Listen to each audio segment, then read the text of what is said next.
La santé et le bien-être, c'est sur Europe 1 et nous sommes avec vous depuis 15 heures, toujours à mes côtés le docteur Jimmy Mohamed. Et pour cette dernière séquence de l'émission, elle entre en scène tout de suite. C'est Catherine Blanc en ligne avec nous. Catherine Blanc, sexologue et psychanalyste. Ouais, vous avez vu, je vous ai fait un petit tapis rouge aujourd'hui, c'est vendredi, alors on est content. Ah, j'aime bien, c'est la fête, voilà. Bonjour, alors Catherine, vous allez bien? On s'est dit bonjour, du coup ça y est, c'est fait. Oui, je vais bien. Bon, et pas seulement parce que c'est vendredi, je vais bien. Non, mais voilà. On est content tous les jours, de toute façon. Alors Catherine, aujourd'hui on va prendre la question de Corinne. Corinne, elle nous a écrit ce que je vais vous lire tout de suite. J'ai 2 adolescents, un de 13 ans, l'autre de 16 ans, qui a une petite copine. Je pense que comme toute maman, je m'inquiète, mais j'aimerais savoir s'il ne fallait pas profiter du confinement pour parler éducation sexuelle avec eux. Qu'en pensez-vous? Alors Catherine, on va aller droit au but. C'est vrai qu'on a pas mal de temps disponible en ce moment avec le confinement. Est-ce que c'est le bon moment quand on a des ados? Moi, c'est pas mon cas, donc je sais pas trop, mais pour faire un petit cours de sexualité, d'éducation sexuelle avec ces ados? En fait, ce n'est pas le bon moment dans le sens où les adolescents sont dans la découverte de leur pulsion, dans leur découverte de la sexualité projetée ou à l'ordre du jour dans les premiers émois, et tout d'un coup se retrouver enfermés avec les parents est source potentiellement d'inquiétude, puisque toujours la peur de l'adolescent, c'est que cela puisse concerner le parent, puisque son premier élan amoureux a été pour ses parents, et la peur, c'est que la sexualité se porte sur eux. Donc, ce n'est naturellement pas le bon moment. Toutefois, c'est un moment où on se rencontre, où on a plus de temps pour déjeuner ensemble, pour échanger sur des tas de sujets, regarder peut-être des films ensemble, peut-être l'occasion d'en débattre, et que à ces occasions de ces déjeuners sur tout et n'importe quoi, et peut-être sur la petite copine ou le petit copain que l'on n'a pas vu depuis longtemps, on peut se poser des questions, on peut ouvrir les débats, et là, ça devient quelque chose d'intéressant.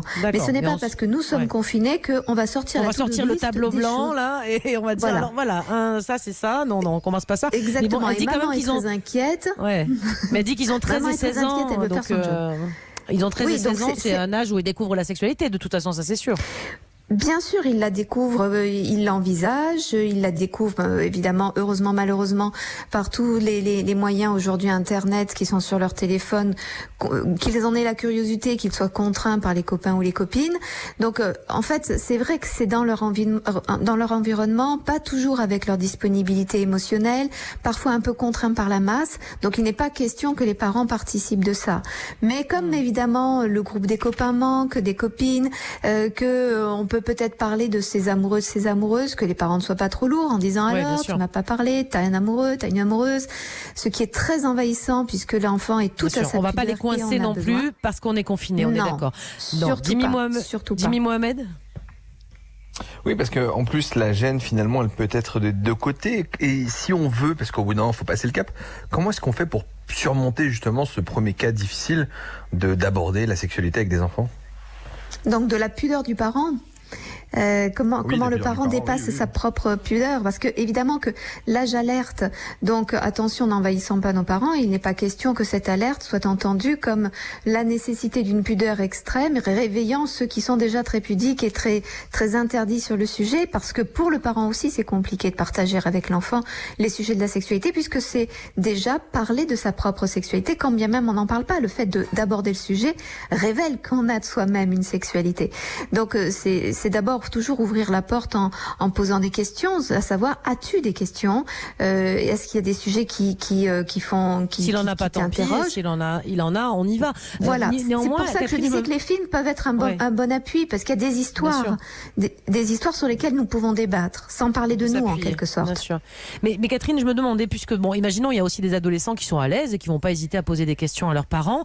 Est-ce que c'est le moment éventuellement de leur parler des maladies sexuellement transmissibles? On est quand même en pleine période d'épidémie, on va peut-être pas les angoisser un peu plus avec le VIH, avec toutes les IST qui existent. C'est peut-être pas le moment de parler de ça, non? Oui, non, je crois que là, franchement, la barque est pleine. Hein. Je crois qu'on a suffisamment alimenté l'anxiété et la peur de l'autre et la peur de la contagion que représente l'autre. Donc, c'est plutôt évoquer, bien évidemment, la question du désir individuel, de son désir à soi et la légitimité de ce désir et le temps à lui accorder pour que justement se fasse la paix de l'adolescent quand il rentrera dans le champ de la sexualité. Et plus un adolescent est en paix, moins il fait n'importe quoi. Donc je crois que ce n'est pas en faisant peur aux gens qu'on les aide à se protéger. Au contraire, on suscite pour les uns l'enfermement et l'inhibition, pour les autres, même pas peur, et du coup la posture autodestructrice et de bravade qui, elle, est dangereuse. Donc c'est pas le moment, effectivement. En plus, l'épidémie, ça peut les angoisser, aux ados aussi, particulièrement, on est d'accord. Bien sûr. Ben oui, il y aura des baisers à échanger, des salives à échanger. On sait très bien que la salive, elle est contenante de moult bactéries, et heureusement, puisqu'elle fait partie de notre système de défense. La question n'est évidemment pas par des bactéries, contagion, contamination, sauvegarde.